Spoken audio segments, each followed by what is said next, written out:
We only have two national airlines. We have Air Canada and we have WestJet. Your choices are so limited that, you know, there's a lot of people say Air Canada. Their motto is Air Canada, we're not happy till you're not happy.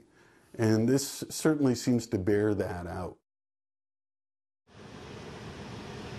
A major Ngobral at Billy Bishop Airport, as you can see from the departures board. Delays are pretty much par for the course when flying the friendly skies, as is having your seat switched from time to time.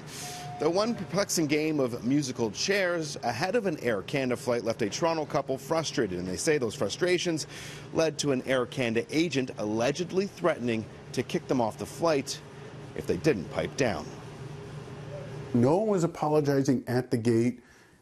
Just the opposite. It was sort of, you know, oh, you've created a problem because we have to reassign you. You've created the problem. I've created the problem. Excuse me?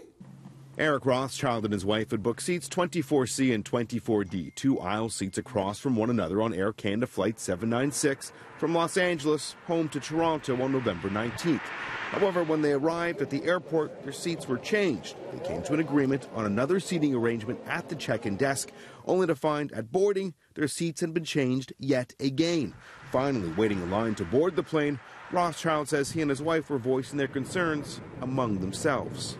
My wife made the comment, like, this is ridiculous. An agent going by says, well, I know what happened. And I said, oh, that's bull. And she said, you know, sir, we can deplane you. We don't like your attitude.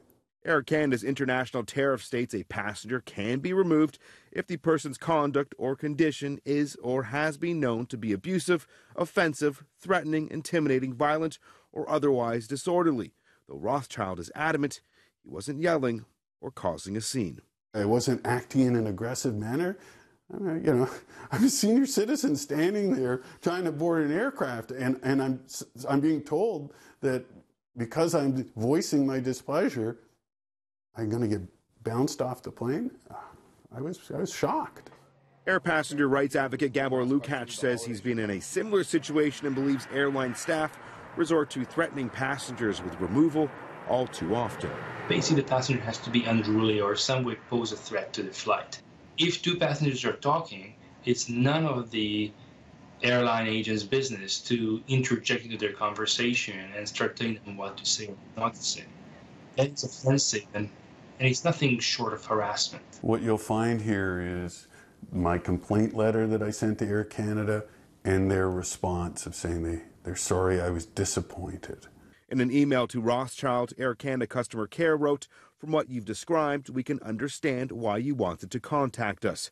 Going on to say it's under management review. We reached out to Air Canada for an explanation on the seating mix-up and more details on how staff are trained when it comes to removing passengers from an aircraft.